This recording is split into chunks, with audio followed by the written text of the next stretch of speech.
Alrighty, I want to thank everybody for coming tonight. I'm Mark Hall-Patton, and I am your MC for tonight, in case you haven't seen me on any of the other nights that I have been your MC for the night.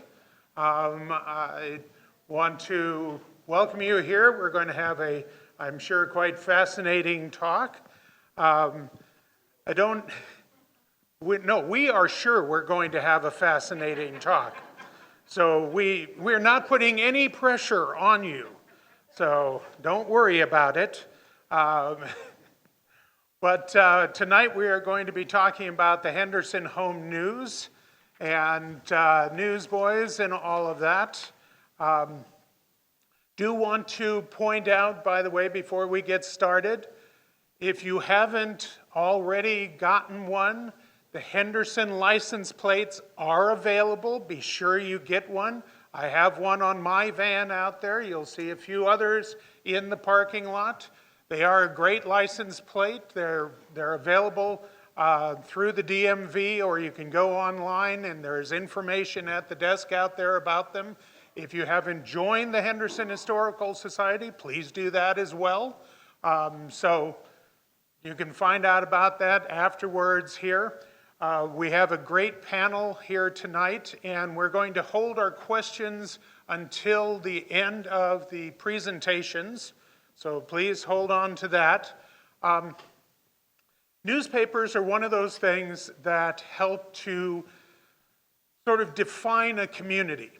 They're one of the things that in the past have been a part that says a community has come into its own. It has become a civilized area. In southern Nevada, the first newspaper to ever be published here was actually published in February of 1861. February of 1861. Think about that. We weren't even southern Nevada then. It was called East of Nevada, or The Miner's Voice from the Colorado. Now there's a title for you. It lasted one issue. And it was published at Mount Potosi, at the Potosi mine up there. Now you might wonder, why did it only last one issue? Because it was handwritten. This did happen with certain newspapers. The second newspaper published in southern Nevada, entitled Potosi Nix Cum Rusht. I have no idea what that means, but that was the name of the newspaper, was also published in February of 1861, was also handwritten, and also lasted one issue, and also was up at Mount Potosi. Now, titles of newspapers can be kind of interesting. You know, even here, the first newspaper for Henderson, or what we think of as a newspaper, was called The Big Job. Ooh, The Big Job. Well, that wasn't quite enough. So we changed it to Basic Bombardier. Well, if you're making magnesium and you're burning down cities in Germany and Japan, yeah, that works. And that was basically the newsletter, but it was also the newspaper for Basic Magnesium. Editor was W. Harold Kingsley and later Guernsey Fraser. It lasted between 1942 and 1944. But we actually had one here, and that was before we became Henderson, but we became Henderson officially in 1944, if you remember. Named for Clarence Henderson, who never actually came here, but he did send us the autographed picture that the city still has. Got to give him credit for that. We did even have a weekly here in 1942 into 43 called the Hendersonian.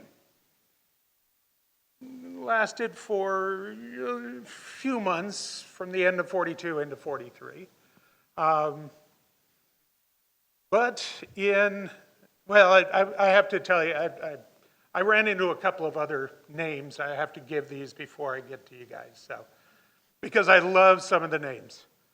Pittman had a newspaper in 1942. It was called the Pittman Key. Pittman is named for Key Pittman. What a great name for the newspaper, right? One of the best Las Vegas newspaper names I ran into, the Las Vegas Hangover. 1946, the Las Vegas Hangover.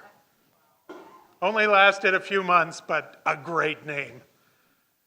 And in 1890, on a railroad train that was stuck in a snowdrift outside of Reno for almost a month, they published The Snowbound. But down here, we actually had a man named Maury Zenoff who decided that we were going to have a newspaper because he had a newspaper in Boulder City. He didn't have a newspaper here in Henderson, but he had a newspaper in Boulder City. That was good, the Boulder City News. And there was this relatively new community just kind of around the corner, up a little piece. So he decided, well, we'll have the Henderson Home News. That doesn't mean it's another separate newspaper. It would be a section in the Boulder City News.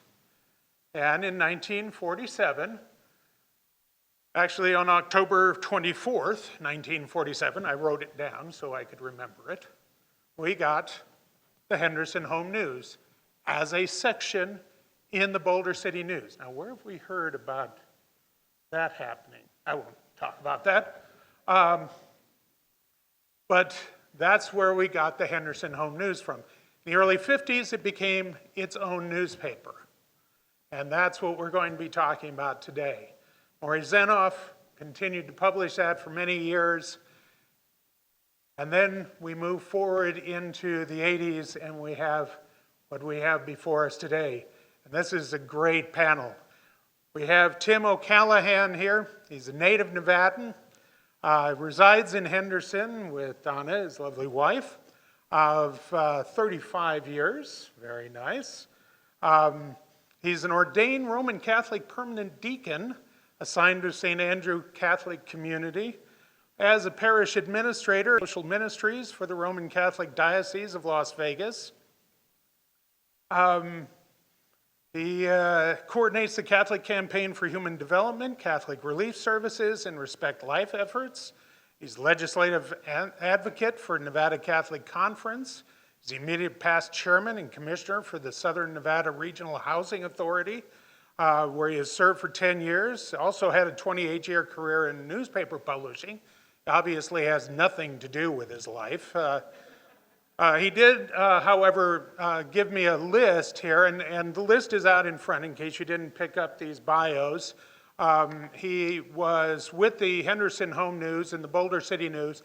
He was a runner, a linotype operator, an ad builder, a graphic artist, a photographer, a line camera operator, a proofreader, a copy editor, a route manager, a press run supervisor, a production manager, ad sales, general manager, publisher, janitor, floor sweeper, and last but not least, toilet bowl scrubber. And paperboy. So we are going to start tonight with Tim O'Callahan.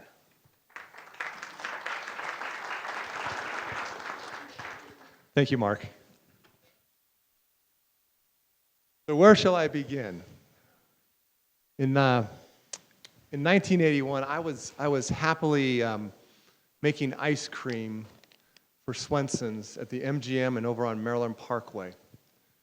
I don't think I ever even thought about a newspaper at that time in my life. And I was just out of high school, and my dad, Michael Callahan, and Hank Greenspun, and my mom decided that they were going to let Maury Zenoff out of his newspapers. So we ended up buying the newspaper for it. It's so ridiculous I can't even tell you. But it was well overpriced, and it took us many years to pay that off. But in those early days, when I first walked in the door, I was 18 years old, and we had some great employees there, and they are the backbone. Those people such as Marilyn Pearson. She was a graphic artist and designer. Donna Blobel, the Blobel family, well known in Henderson. She was a graphic artist as well. Deborah Calgel, Rosalie Stuckey, Lorna Kesterson was the managing editor. John Daly was the sports editor, who later on became the managing editor, and then decided to take a job in China teaching English as a second language, and unfortunately who was killed in an auto accident in a tunnel there. It was a great loss. But also through the Henderson Home News and the Boulder City News, we generated some really, I would say, even elite journalists. John L. Smith was a sports editor for us. Scott Dickensheets was a reporter for us, and Paul Zadelko, who I think is one of the finest editors there is. Ron Eland, who is an editor now in Prescott, Arizona. We had guys like Thomas Moore. And then I have DJ Allen and Aaron Mays. Sorry, I know. It was an interesting. As I said, I started out as a runner, and as a paper boy, and then a route manager. And I remember in those days, everything was typed on a linotype. So it was a typewriter that typed yellow tape, and then you'd ran this tape through the Mergenthaler, and you ran everything in galleys, and everything had to be pasted up on clear sheets. And I think we were one of the first papers to also run a color photograph on the front page. As soon as the Sun got the technology and the Review Journal got the technology, then we immediately got that same technology, which in the weekly newspaper industry in the state of Nevada, it just really shot us to the top. It was really the beginning of redesigning the paper. I think we redesigned the paper maybe 5 or 6 times in that history. Always getting better and better. But we had great people around us. Hard workers, dedicated. We would work days that were sometimes 18 hours long. We'd start at 7 in the morning, putting a paper together. And in those days, every galley would have to come out and would have to be cut out, and then would have to be run through a waxer and laid down on individual pages. Ads had to be. They'd do it on a my wife is right there. Anyway, they'd write everything on a sheet, and then they'd put it on a grid, and then they would take the galley, and they would have to run it through the waxer, and then they'd have to individually put each word, each dollar sign, each graphic, everything was very, very, very intense. And so we'd put in 18 hours, and sometimes we didn't finish, and we'd have to go, come back the next morning and finish. I remember my mom would work until 3 o'clock in the morning and get home at 4. And that just kind of became our routine. I never really planned to stay in the newspaper business, but then, ink and paper tends to get into your veins, into your back, and I started as a photojournalist. I shot a couple of award-winning pictures in the weekly division. They were terrible. They were nothing like Aaron May's. I ended up selling advertising. I remember probably I got to the point where I really wanted to be the general manager, and my dad said to me, he says, son, you've never sold anything in your life. How can you be a general manager? And so I think that was in 1987. I said, well, you know what? I'll go out and I'll learn how to sell something, and then I'm going to come back. And he said, well, okay, that's fine. So I thought, well, I can go sell cars. I can go and sell mortuary. I thought about working for the mortuary, selling plots. But then a friend of mine said, he was a New York Life agent, Mark Forstrom. He said, Tim, why don't you come to New York Life and we'll set you up and we'll train you for 3 years. You'll learn everything you need to learn. And then I thought, well, you know what? I did that, and I wasn't going to go back. And it was when my grandmother got sick, and my mom says, Tim, I really need you to come back and help. And so I ended up back, and I said, the only way I'm coming back is if you make me the general manager. That's the only way I'm going to come back. And so I did. And my dad made me the general manager reluctantly. But I think in those years, we ended up creating we got stuck in the Green Valley thing. And so we ended up starting the Green Valley News. And I had developed a plan where we would develop weekly newspapers all around the valley. And we kind of kept that tight under our belts. And then again, in the early years, everything was done on paper. So all of our routes, so all of you that were subscribers, it was kept in a paper file. And so one of my goals is I got a Commodore 64. Remember one of those? And it had the big floppy disk.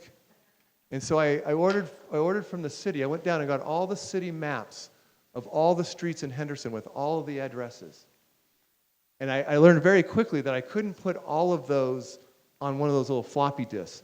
So I ended up having probably 130 floppy disks. But we ended up putting it on routes. So we had every home address.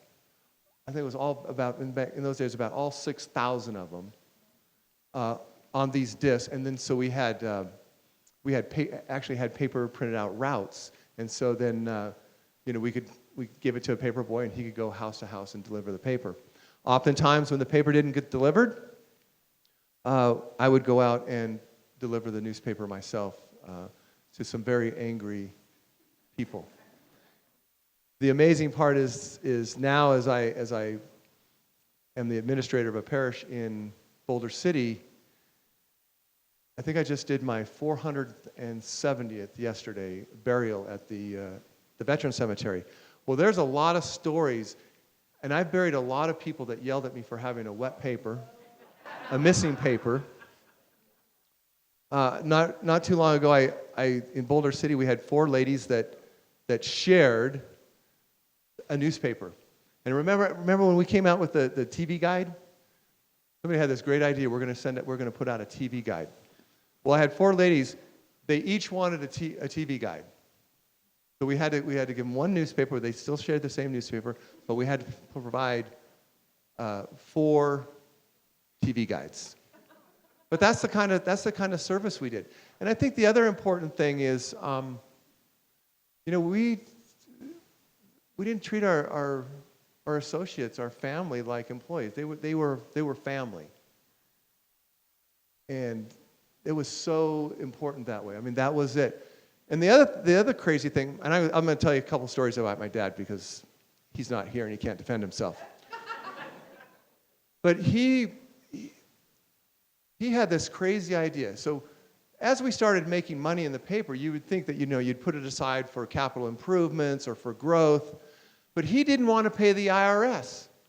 So every year in December, he would take a little bit and he'd put it aside. But then he would take and he would create all of these bonuses for all of our employees. And I said, Dad, we need to really put money aside. He says, well, hell no, I would rather pay them, our staff, than pay the IRS. So that's the way we did business for a long time. Every associate, every paper family member that we had, we didn't count success by the amount of dollars that we earned. It was based on how many kids graduated from high school this year? How many kids did we send to college this year? How many babies were born this year? That's how we based the success of the Henderson Home News in the early days. That was just Michael Callahan. He taught me to edit. I'm going to tell you a couple of stories. My dad woke up every morning at about 3 a.m. And he would go to the gym, and then he would go home. And remember, he was a farm boy, so he didn't go sit in the jacuzzi. He would go and sit in the hot pond. And then he would go and feed the homeless at the Catholic Worker, go to Mass, and then go to work. That was kind of his schedule. But in that 4 o'clock hour, when there was something wrong with the paper, he would call. And I remember we had a headline. John Daly wrote a headline. And there was somebody that was, remember the old library on Water Street, right, down by the steelworkers? There was a guy under there, and he drilled a hole under the women's toilet, right? And he was a peeper. So John Daly got the wise idea. He's going to write this headline. And it went like this. Pistol packing potty pervert. I got my butt chewed out. I'm going to keep it clean, but I literally got my butt chewed out for that one. That was typical. Another, a classic Michael Callahan story is I just got home, and I remember until I left, I would go and I would do every press run. I would load every truck, and then I would go out and take those trucks to our route managers and deliver those papers to our paper boys and route managers. That's just the way we did it until 2005, I think that's the way we did it. Anyway, so one morning, I just get home, it's 4 o'clock, I just crawl into bed, and the phone rings, and my wife, who's sitting right here, she says, "It's your father. You might as well pick it up." So I pick up the phone and I say, "Hello? Timothy, this is your father." I'd say, "Well, who else is calling me at 4 o'clock in the morning?" "Do you have a paper in front of you?" "Well, no, I'm in bed." "Well, you better get one." And I said, "Okay, I'll call you back." So I go down, I get a paper, and I remember sitting at the table, and I call him back. He says, "Yes." So I have a paper in front of me. "Well, do you see it?" "Do I see what?" "Look!" I'm looking at the paper. "Well, what page are you on?" So I'm looking at the front page. No, it's on page 6. Go to page 6. I'm fiddle through the paper, and I get to page 6, and he says, "Well, do you see it?" And I go, "No, what am I looking for?" He says, "Well, look, it's the third story down." I look down, third story, I look down, and I said, "Okay, it's a story about McCarran Airport." I said, "Well, do you see it?" No. Third graph. Second sentence. "What's that say?" And I go, "It says McCarran Airport." "Exactly. That's not how you spell McCarran." Click. And really, that's really how I learned to edit the paper. Literally. And then I guess in those years during PepCon, I was gone during PepCon. I was still helping my mom, but I was away from the paper at that time. And who remembers PepCon? Everybody remember PepCon? It literally blew the roof off the top of our paper, moved it over 6 inches. And I remember getting out there, and I'm looking up, and you could see this big gap in our back shop. And I think that's about the time we started. We had the roof fixed, but I think that was the time we decided that we really needed to get out of there. Gee, I don't, unless you have some questions, Mark, or you want me to, anybody have any questions? No, we'll hold the questions. Till Okay. I'm going to hand it over to Mr. Mays. Okay. Let me make a few comments here. Aaron Mays worked for the Home News starting in 1990 and left in 1993 to join the Las Vegas Sun as staff photographer. Aaron stayed there until 2003 when he moved to UNLV to become campus photographer. Position he held until 2016, we became the first curator for visual materials at UNLV's Special Collections and Archives, where he collects, creates, and provides expertise around the photographic collections, as well as technical support for the organization's state-of-the-art digitization efforts. We were actually talking earlier, at one point, back in 2001, the photographic archives, much of them from the Henderson Home News, were moved to the Clark County Museum, and we've been working on digitizing those over the years, and unfortunately not all of them were moved, and some of them were lost that weren't moved to the museum, but Aaron knows just how many photographs were moved. I was involved in that move. I've been at the museum that long as well. So he is well familiar with those photographic archives. So, Aaron. Well, thank you. Since he started with the archive, we should probably talk about that really quick. It's actually kind of interesting. Tim, when they moved from the Green Valley location behind Ethel M over to the other Green Valley location over by the Sun, they decided to move and put some of their Henderson Home News archive with Mark over at the museum. And we just recently went out and looked at it, and it's a lot of really good stuff, and they're doing great work with it.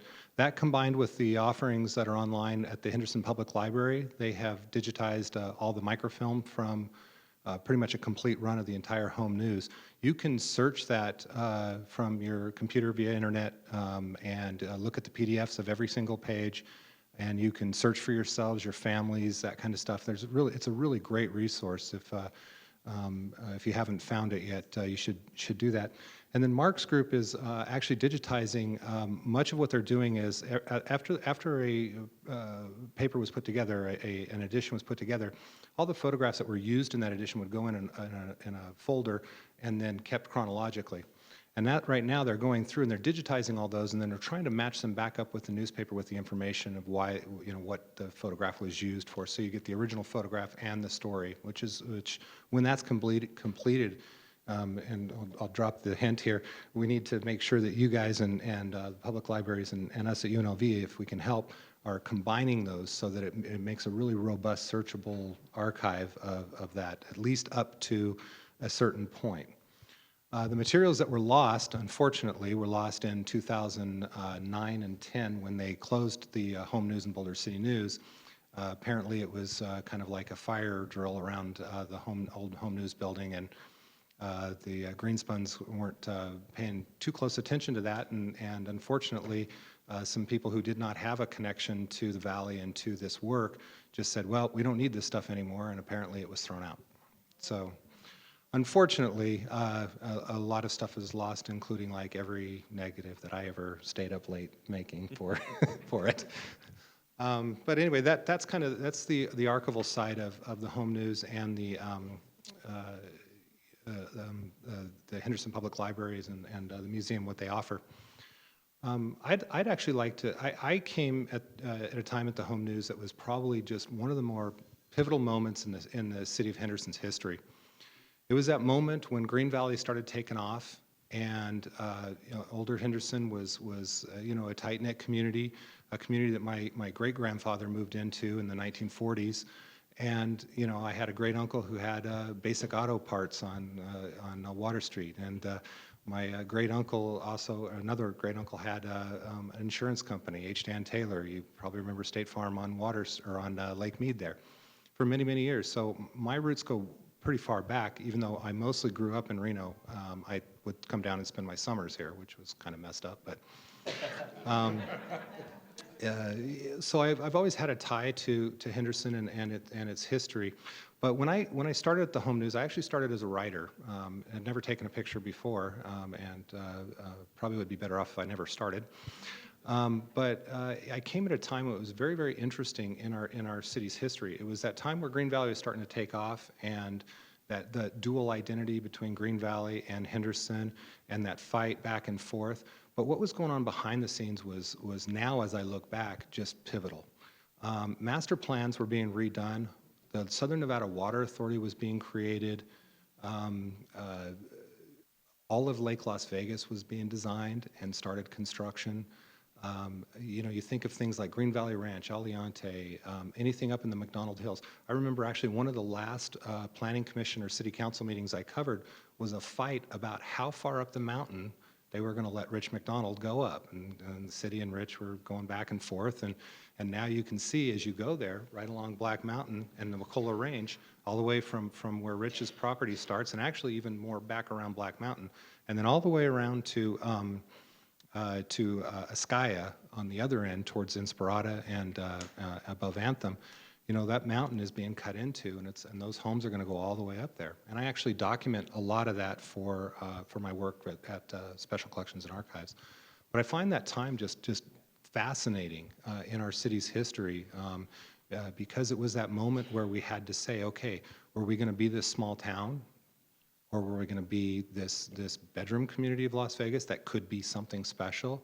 And the battles that were going on behind the scenes and in the even out front in the public foray of, if you call, city council meeting with 50 people in it, the public, those were interesting, and that was the fodder that really fed the paper, and I was always amazed at how interested people really were in that kind of stuff, because sometimes as a young man I'm sitting there going, okay, I don't know who's going to read this, but let me put it in there. But some of those things now are they're built, they're there, and we're stuck with the decisions that they made. So that's kind of what I wanted to bring to the party here, and there's lots of stories about the newspaper and that kind of stuff. But as Tim will tell you, it's the paper was about you guys. It was about our town. It was never. There's a bunch of characters behind the scenes, and certainly Michael Callahan and Tim himself are quite the characters, and DJ, as you'll find out if you don't know DJ. But it's the town, and it's a very interesting place to be able to cover.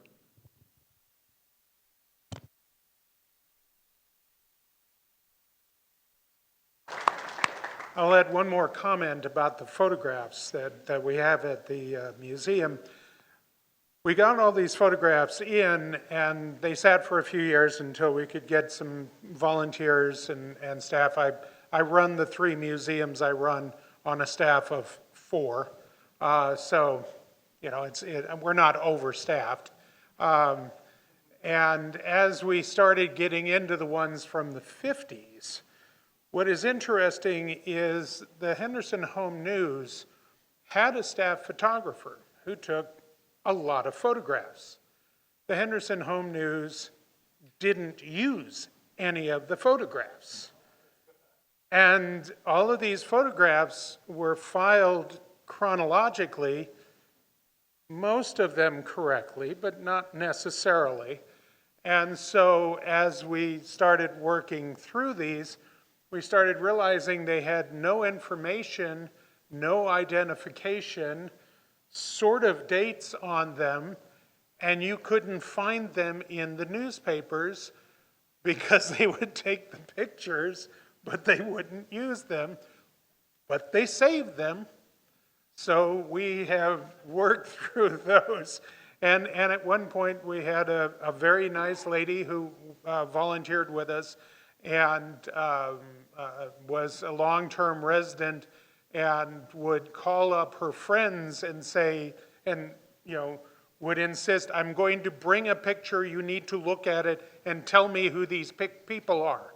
Because it was who happened to be with the Rotary Club in 1954 and was getting the award in that particular picture. So we have a lot of those as well, just to let you know. So most likely what he's referring to, a lot of those, how many people remember Woodruff Basic Photo? Yep. Okay, so Bob Woodruff was a photographer in town. He had Basic Photo, and he did a lot of stuff. And I think that what ended up happening, because we at Special Collections and Archive, his family gave us his collection, but his collection was mostly personal stuff, a lot of stuff dating back to early Las Vegas, 1930s area, before he came out to Henderson. But when he was working for the Home News, I think that, especially based on the pictures I've seen of Basic Photo, space was a commodity in his place. So I think he stored a lot of his work at the Home News, and I think they just ended up becoming part of the Home News archive. That's an interesting possibility, yeah, because that's quite possible. Though interesting, this is the sort of thing that happens in our realm of endeavor. But our next speaker tonight is DJ Allen, who was a writer for the Henderson Home News, covering sports news and stories during the late 1990s and early 2000s. He's currently the founder and head coach of X's and O's of Success, a leadership development organization that uses the platform of sports to help individuals and teams to maximize their potential in business and life. He's a native of Southern Nevada and a graduate of Henderson's Basic High School, class of 1993. You're a youth. Jeez. Oh my goodness. DJ Allen. No, I appreciate that. I like coming to these events because I feel really young. So I want to thank you. I want to thank you for that. First off, I need to apologize for my humor. I have an audience of one, and I think I'm funny. So, but I've been married, I have 2 teenage kids, so they laugh at nothing. So I'm used to it. If I say something, you don't get it, that's fine. Don't feel sorry for me. Mark, you said earlier that a newspaper really defines a community.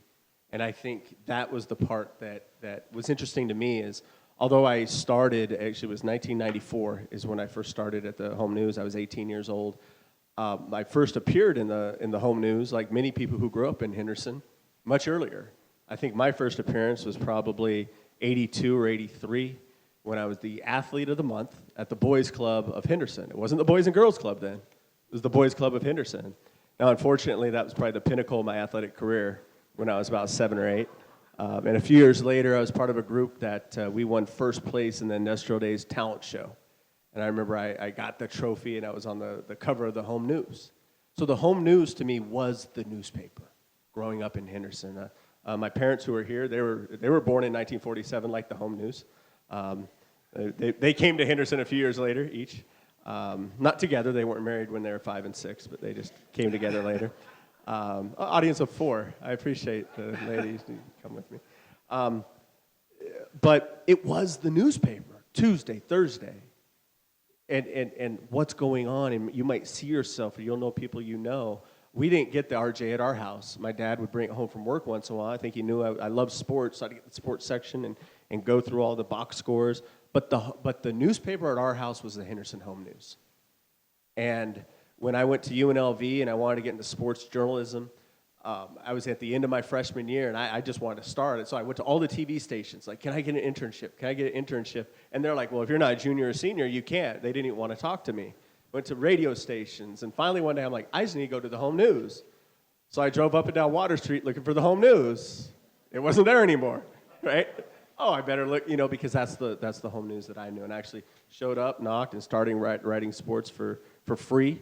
And over the next 5 years, Tim actually used to call me his mini-me, because 5 years later, if Tim wasn't there, I was helping out doing his deal. If the editor wasn't there, I was helping with that. But I want to go to the heart and soul. Because what I learned, and you think about that, is I didn't have a college experience, because in between classes, I was in the newsroom, or I was at the office, or I was out in the community. And what I learned, and it's interesting, because when you really learn about how long Aaron was there, it doesn't seem like that long. It was different because he was at the Sun for a while as well. But I want to use a couple terms of Tim in so many ways, and he talked about how this was important to him, was the soul, the Home News. And what I saw and remembered was Aaron was the face. As a photographer, you were out every day. And everyone, like, nobody wants their picture taken more than anything else, right? We all love to read. The most important thing we love to see and read about is all the same. It's ourselves. And that's what a community newspaper is about. And I remember seeing in different ways, whether it's with the staff itself, with Tim, or out in the community. And there was times when, as Aaron talked about, I was around, and it was very political. You know, you had that. I'm being born and raised in Henderson, and the old school 89015, and be proud of that. And you have this political push, and people worried about the Green Valley. So I was seeing this in an interesting way. But what's very interesting is watching people like this, and they don't know the impact that they had on me, watching how they dealt with people. Aaron out in the public every single day. People loved Aaron. He was the face of the paper. And what I began to understand is, as a sports reporter, you got to go out there. You're putting the name of people's kids in the paper. If there's one thing people love to read about more than themselves, it's their kids. And you began to see how people just, you were a part of the community. And I think what was the best thing about being involved with a community newspaper was you saw the best of the community. Because the people who cared about the community were subscribing. The people who cared about people in this room, you're here because you love this community. You were subscribing, or would have been subscribing, when the home news was here. You were dealing with, it was amazing to get involved with the Chamber of Commerce, which Tim got me involved with. He was past president when I was, 18, 19 years old, and a few years ago I had the opportunity to be president, and I always felt really good because I felt like I followed in his footsteps. But it was the heart and soul, and I want to give some credit. We've mentioned Donna a little bit, Tim's wife. He was the soul. I think Aaron was the face. She was the heart, because she was a muscle worker. Nobody worked harder than Donna. She ran the creative department. I mean, we're talking about hours and hours. It may have been nice to have the O'Callahan name on the outside, but they grinded and worked hard because they cared about that paper. But what was really great is the people we met. I got to tell one story because I saw someone in here. Is I first began to understand the power of community, and you can use media. And it was a smaller media, but man, we could ride the community when I was maybe 21 years old, 22, and we knew a family in town, the Walker family, and a couple boys lived right down the street from us, and they were Little League age. I think they were maybe 11 and 9, and they got killed by a drunk driver coming back from Arizona. I apologize. I haven't thought about this in a long time. And I was involved with Little League because I started the home news by writing about Little League for free. For free. And so we're like, you know what? These are Little League kids. What if we made a scholarship in their name? And I'm 20 years old, still going to school myself, trying to pay for school and having help with scholarships. And what if we were able to get $1,000 to have a scholarship in the name of Brandon and Jeffrey Walker, to remember them and have it be for someone who played in Henderson Little League? And I remember writing that and having this big goal that we can raise. And I remember that, I think that went out on a Thursday. And on Monday, when I was in work in the office, an envelope came from then Councilman Andy Hafen, who I'd never met. And had a check for $500. I'd never met him. He's become a very good friend since. And I began to understand, like, that's what our community could do. That's what a newspaper could do. And it was the heart and soul. And I remember when we were covering sports, and I looked at it like, you can't just interview the basic kids or the Green Valley kids, or when Silverado opened up. You can't just interview them. You got to interview the other team, just like any story, right? So I'm out at Rancho covering a game. I don't remember if it was Green Valley or Basic, but Rancho won. And I remember a kid had a great game, and this is, Rancho's done some really good things lately. They have a great aeronautics program, and I think a medical program. But this is in the mid-'90s when Rancho's struggling. It's the lowest that it was. And I remember interviewing the coach and interviewing the young man who had played. And he said, "What is this for?" I said, "It's for a newspaper, the Henderson Home News." Because I never had my name in the paper. I mean, he's the star player because they didn't have a local newspaper. And I remember getting copies and sending it to his coach so he could have that. And that's when it hit me that these kids, we covered them like they were major leaguers, whether they were Little League or whether they were high school. and there was something special about that. But one of the things that as Aaron talked about, it was an interesting time for me because growing up in downtown Henderson and being involved with baseball, there's a rivalry with Valley High School in the 80s, Basic One State in 81. He was a Valley kid. Basic One State in 81 and 87. But Roger Fairless was this great coach at Valley. And then he went to Green Valley. Green Valley opens in 1991, and I'm in high school at the time. And I'm kind of taught to think that Roger Fairless and Green Valley baseball are the devil. I mean, I'm like, you're kind of trained. This Green Valley, they're bad. They're bad. All of a sudden, I'm 18, 19 years old, just a year removed from high school, and I'm covering Green Valley High School. And I began to see what great people were involved with that program. They're great families. And it was funny because Roger, who ended up being a PE teacher at CT Sewell, of all places, later on in his career where I went to school, he was a big, mean, fake, mean teddy bear. I remember I'll give you one lesson from a young reporter.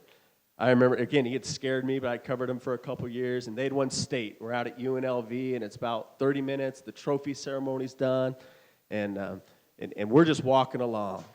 And it's just me and him. He goes, you know what, DJ? You're the only reporter I like. And I'm like, okay, why is this? You know, hopefully I'm not too much of a homer. Why is that? He says, because you don't try to answer the question before you ask it. That was a powerful lesson for me. Not only as a reporter, but how many times in life. We use that lesson today in our leadership training. Sometimes, you know, we want to prove how smart we are. All you got to do is watch media today. They'll try to answer the question before they ask it. But think about in life, if you're a leader, think about with our kids. Sometimes just ask a question, even if you think you know the answer. But I remember that one from Roger Fairless. But I just really wanted to wrap this part by saying it was heart and soul. It was a part of this community. And I grew up Tuesday, Thursday, looking for that. And it was to be involved with it and to see how it impacted people's lives. There are still people to this day when I meet who will, after we've been working or they know we're going to get together and they find out like what I did in the past, who will bring stories that I wrote about their kids or them. I don't remember them because it meant something to them. And we gave them that. And it was just, that really taught me the platform and the good things that you could do. And so much of that, though, came because the people cared. Donna cared. Tim cared. Aaron cared. And I was so lucky because, again, I wasn't hanging around a dorm room. I wasn't hanging around a campus. I was hanging around a newsroom and around a community. And in so many ways, that community and the home news shaped me to who I am today.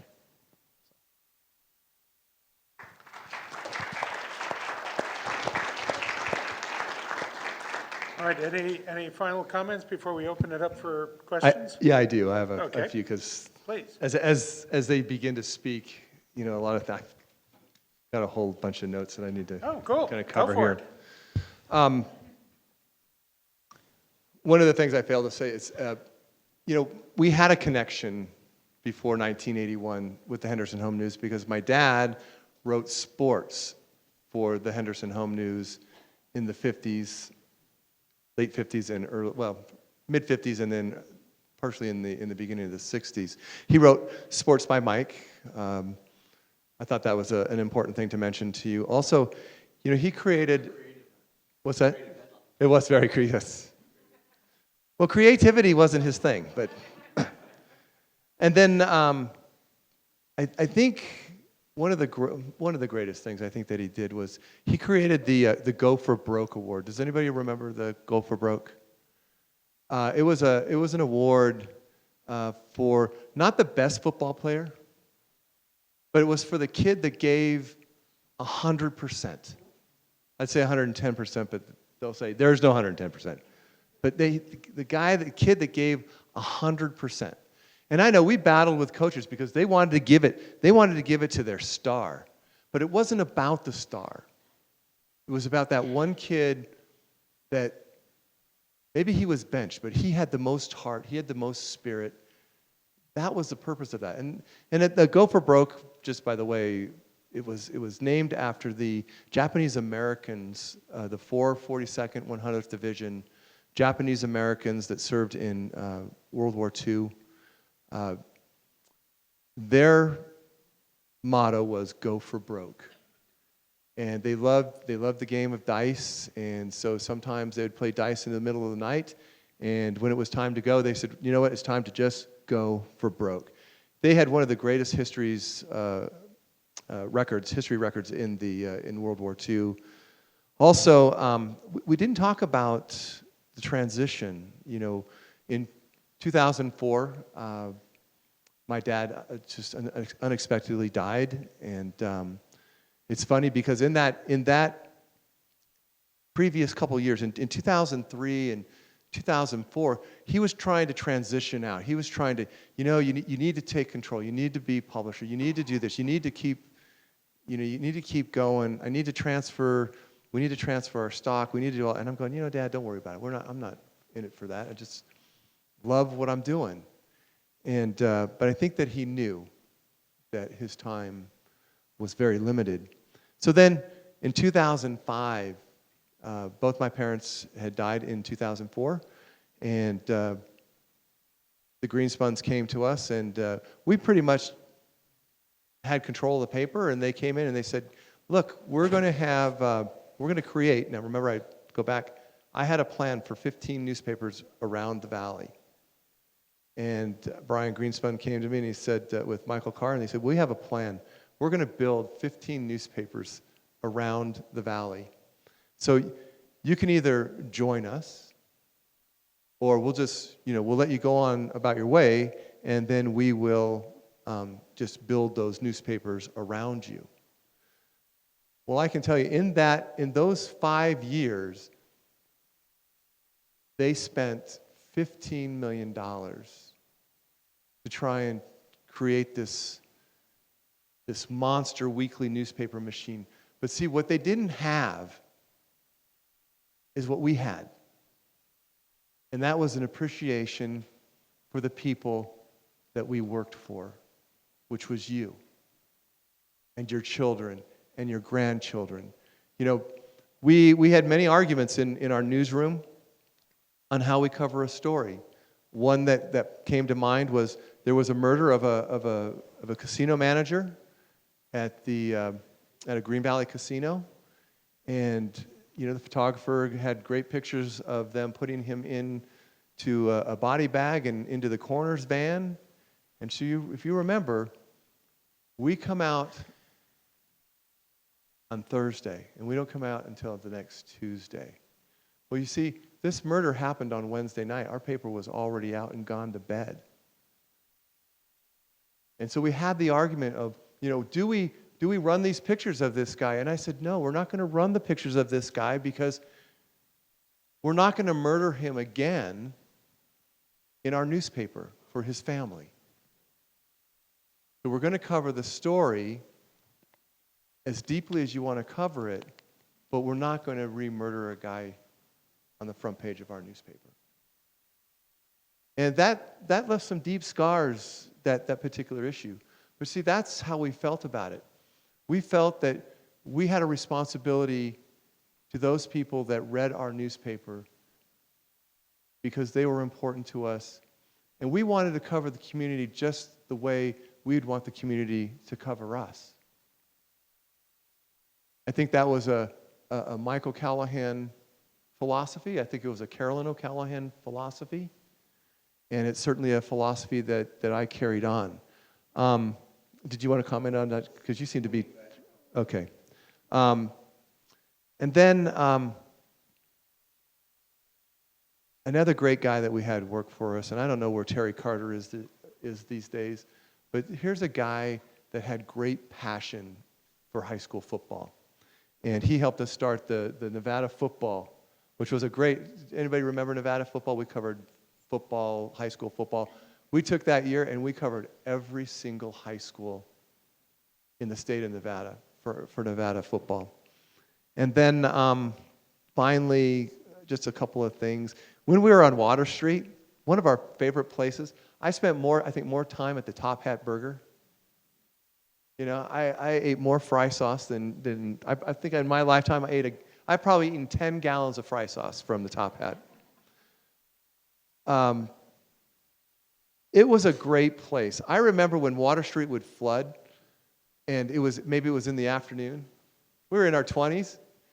We'd jump out in the middle. That's before they put all the crud in the roads with all the palm trees and all that stuff. Because you could go up to the El Dorado, or the Rainbow, and the water would be flooding down there, and you could ride it all the way down to Lake Mead. You know? A lot of great memories on Water Street. A lot of great memories in Henderson, watching Henderson grow. DJ mentioned I think the first time he was in the Henderson Home News. I was in the first time I was in the Henderson Home News was in February of 1962. I was born January 18th, 1962, and there was a little story in there that my brother Brian and my brothers and sisters brought their little brother home. I was actually not born at St. Rose. I was born at Nellis Air Force Base. I weighed just about 4.5 pounds, and my mom and dad brought me home in a shoebox, and we lived on Frontier, which is now Lake Mead. Our house is still there, and I spent the first 6 months of my life sleeping in the third drawer of the dresser. So, DJ, with that, you can go ahead. Just quickly, you talk about all the newspapers covering the Valley. The RJ and the View, obviously at that time had come out. And at that time, it's competition and what's the RJ. But I think, and Sean DeFrank, who's here, has helped put this together, challenged the home news to be better because there was competition. And it had to happen, and maybe it wasn't the same, locally owned and everything, but I think they had some good people on their staff who made it very personal. And I think that really, so I want to make sure that's mentioned, because at the time, it's competition, but it's personal to people, and that I think had to challenge the home news to be better. Just quickly, it was funniest with Michael Callahan, because it's Mike, it's Iron Mike, the former governor. My parents knew him as the teacher at Basic High School and had such great respect. So I go in and listen, Mike would call, and you'd heard about the calls. And it was always Tim or Paul Sedelko, who's just such a wonderful man, was our managing editor. And you'd always hear, the person at the front, Tim, Mike's on 101, or Paul, Mike's on 101. And literally everybody's like, well, no, I had this, he liked me. And one day we're in the back and we're putting together the paper, and all of a sudden you hear, DJ, Mike's on 101, and literally everybody's like, why is he calling the kid? What did you do? And I'm thinking, what did I do? I pick up the phone. This is DJ. DJ's Mike. Did you hear that John Denton signed with the Miami Dolphins? John Denton, a former Green Valley kid who played at UNLV. He was a sports nut. Mike was. And he respected, how he covered things. In fact, one of the things that I really knew that he respected me, and I remember Tim explained to me how big this was the first time that they had asked me to give Go for Broke awards. Because we would go to the season-ending banquets of the teams, and usually Mike would come and give the award, or Tim might have the chance. But they asked me to do it, and I remember how big of a moment that was. And I talk about, you didn't see Mike at the office much. Obviously, he was more at the Sun. But every time I'd go over to the Sun, it was maybe just once or twice a year. He'd always just give me a couple minutes, and he'd leave you with some wisdom. And I remember the last time I talked to him before he passed away, his last piece of wisdom was, DJ, don't ever talk down to anyone, and don't ever talk up to anyone. My parents who were here had taught me my whole life, they never talk down to anyone. But it was really interesting from someone who'd been in these positions of power. Don't talk up to anyone, And the last thing I want to add about the newsroom and how you cover stuff is think about a 20-year-old kid. I remember talking to someone in the community who I really believed in, and he's still to this day a friend, a good guy. But I remember telling me there was this young lady who was her senior year. She had been with this program. The coach of the program had taken her under the wing when she was in elementary school, and she was the best player on the team. And before her senior year, she transferred to another school. She transferred to Gorman. And this is in the 90s. And I'm a 21-year-old kid, and I look at that like, how could you do that, right? One way. And I write a column that basically says that. Goes out on a Thursday. Right? I'm a 20-year-old kid. I don't have a child. About 3:30 on that Thursday, the receptionist says, DJ, so-and-so's dad called. He wanted to know if you're here because he's on his way. And I remember Paul Sudelko being right now. Paul, much more veteran than me. I'm a kid. I thought I knew it all. And I remember Paul. And he drives up, and I believe he worked in construction. And he was coming straight from work. And he was on a mission walking in that door. And I remember Paul thinking it was going to go down. And it taught me, be able to put him at ease. But think about those, like the power of talking about someone else's kids or the mistakes. There is nothing more vulnerable than when your work is there for all to see. Most people in this world don't have that. It is a very vulnerable place, and when there's vulnerability, there's strength. And I think when you work in media, especially when it's small town, they talk about politics, and Mayor Hafen knows this. We know federal politics is hard, but local politics is harder because not in my backyard. Don't mess with my kid. Don't mess with my neighbor. It's something that came up from that. Any other last-minute comments there? So now we're going to open it up for questions. Do we have any questions? Sean?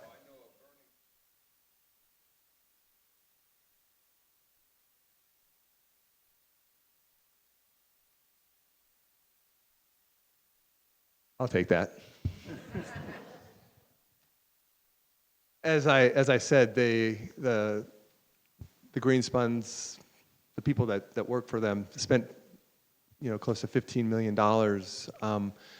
They had just lost sight of what it was to be a community newspaper, and they tried to cookie cut everything, and it was also during the downtime. But I think that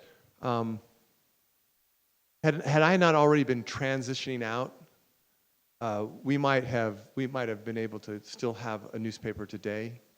It's something, you try not to have regrets, but that is one of the things that I regret is, Brian Greenspun said, well, I could just sign everything over to you and you guys can just kind of move on. But it just wasn't there, because in those 4 years that I was in that cage from 2005 until 2009, they had just sucked that literally out of me, and I had started transitioning into my new life and being, having a rebirth, and I didn't want to go back. I used to read 15 newspapers a day. I don't read one newspaper today. I don't read the RJ. If somebody brings something into me, I'll read it. If somebody posts something on social media and I think it's important, I'll read it. I go out and I Google the news that I need, and then I check and I verify it. They lost sight. All they could think about was beating the RJ, right? So if they wanted, and I go back and I would say, if you wanted to beat the RJ, you should have just circled that wagon where we were in Henderson and then continue to build it out. But you went into the middle of enemy territory in Summerlin where somebody already had a footprint. It was a huge, huge mistake. But it was about egos. It wasn't about people. And it wasn't about sports. And it wasn't about families and children and grandchildren. It wasn't about how many names can we get in the paper today. It was about how many dollars can we make. That's what happened to the Henderson Home News. And I remember I had already transitioned. I started in Boulder City at St. Andrews, and I had been there about a month. And I remember they shuttered the paper. And I had a class that night. I was teaching a class at the church that night, and I remember I'm at Evans. Now, by the way, Evans, if you ever remember Nick's Supper Club, well, this is his nephew, and he has a great restaurant in Boulder City, Evans. And so I'm sitting in Evans, and I'm eating my spaghetti, Greek style, and I notice there are people beginning to stand around me. And I look up, and there are people I know in the community, and they said, "Why did you destroy our paper? Why did you close our paper? Why did you take our paper away?" And I kind of just looked at him and I said, "Look, I haven't really been publishing that paper for 4 years now. It's been in the control of other people. You need to go speak to the Greenspun family. And I have not been there for 2.5 months." That was a really sad turning point for me. But that's what it is, Sean. They didn't have the magic. They didn't have the love of the community, and they didn't have the concern for people and their families. That's the bottom line. And you can't just create that. That has to come from the heart. Yeah. And I would add to that, I think that passion had to be there at that Yeah. time, because if you look at when you're looking what's going on with technology, and I think that's one thing that the O'Callaghan's did try to do is, I remember it was 2000, 2001, where we're trying to launch HendersonOnline.com, and nobody's buying into, I'm not going to go get my news online. This was in 2000.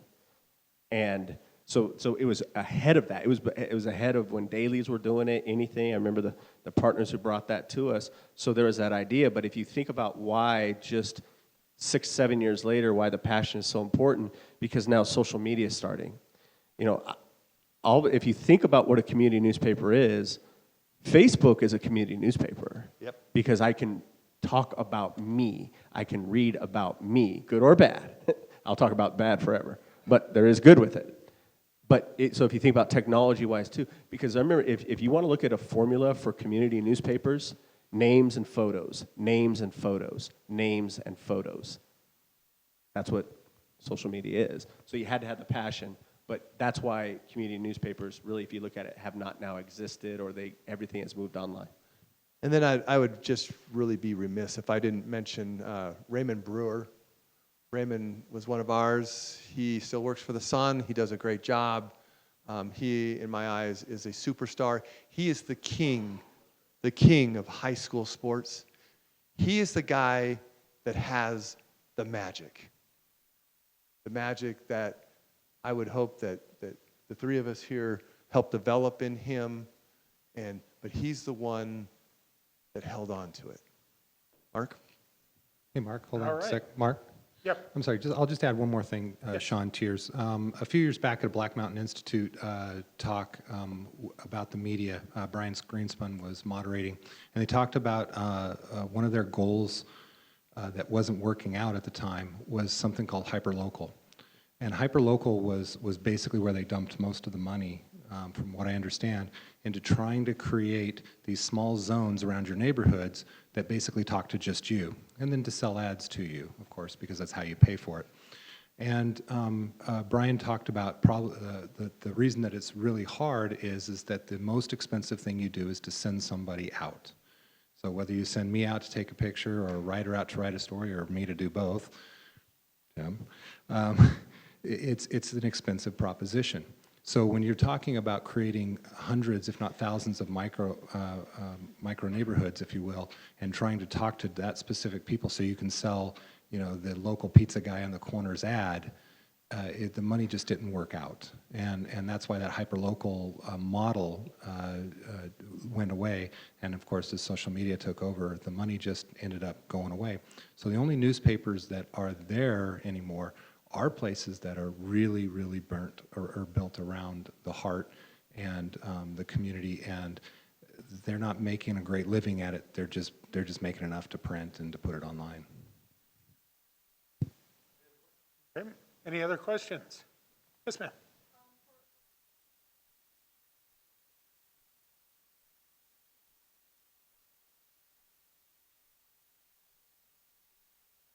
Oh, the views. Yeah, the views. Yeah. Yeah, again, first of all, I mean, Aaron made a great point in that. Yeah, again, I think that they just lost sight of what we were doing. Boulder City still has a great little paper. It's a week after we closed, I should say we, but when they closed the Boulder City News, a week later, they opened the Boulder Review in Boulder City. So, and it's doing.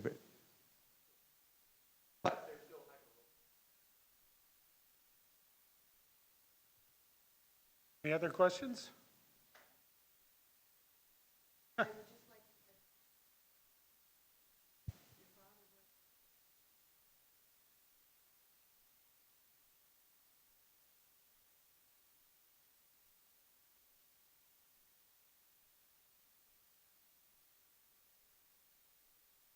Oh yeah.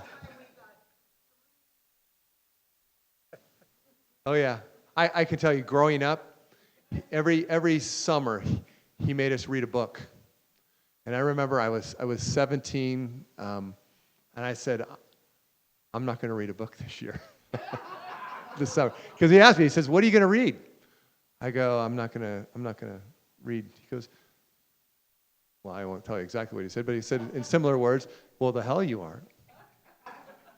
And he says, if you don't pick a book, I'm going to pick one for you. And I said, well, that's okay, then, but I'm not going to read it. And he says, well, okay, well then you won't have a car, you better find a job, right? And so he did pick a book, War and Peace. Have you ever seen it? Right? And so every Friday night when I wanted the car, okay, we had to sit for 5 minutes and talk about a chapter. That was just Michael Callahan. Yeah. I know there's not many questions for us. I have a question for you.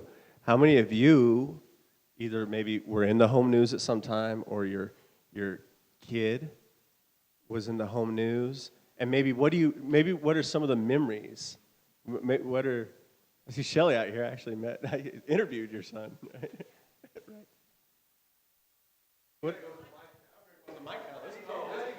It was your paper, not ours.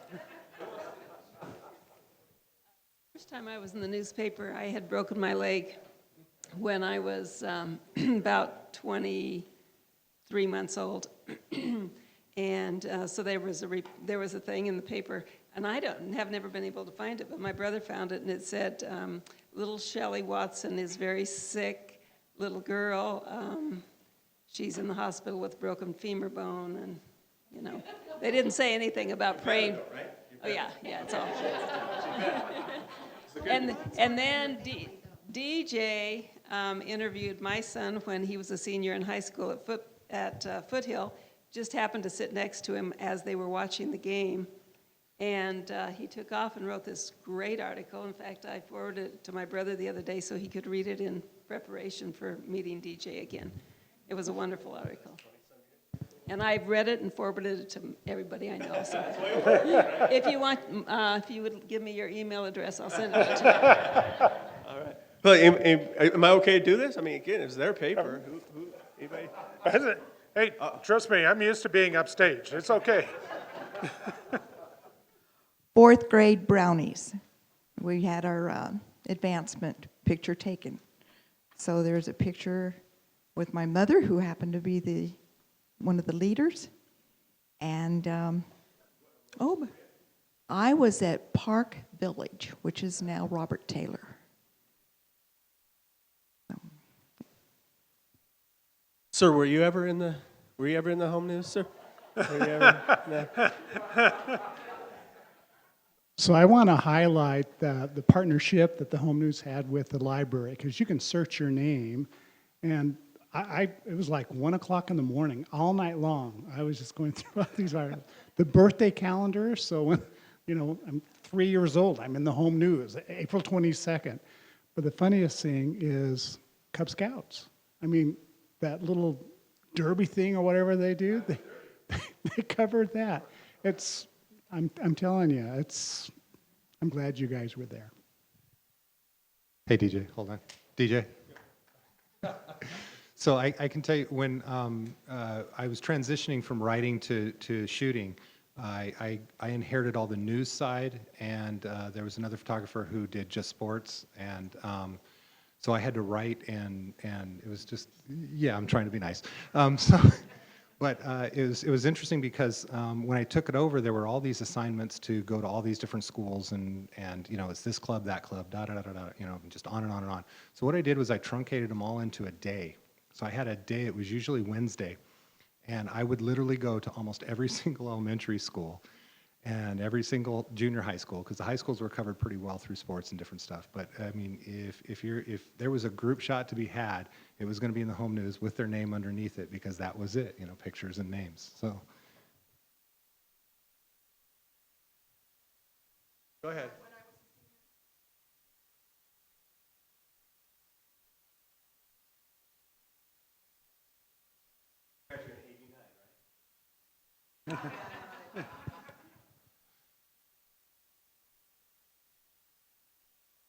Oh yeah, that was way back.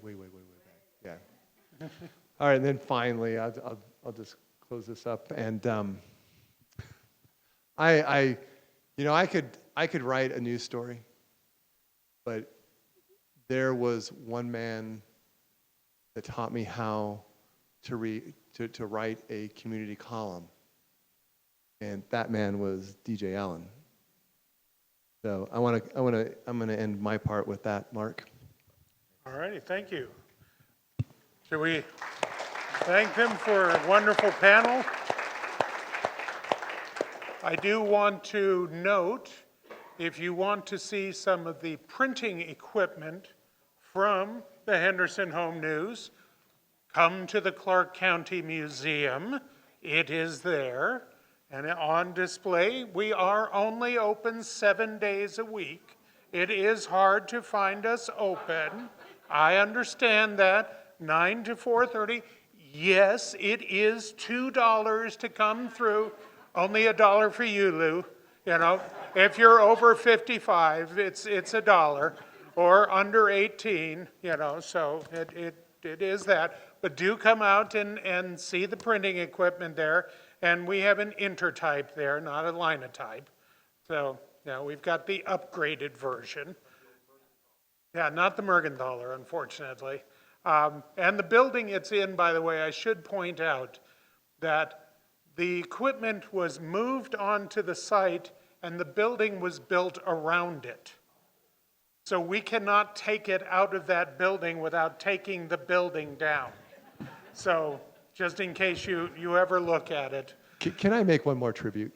I think it's Oh, really, absolutely. Go ahead. I think it's really important in because as Aaron mentioned, we were always trying to be on the cutting edge, whether it was with a Apple 64, but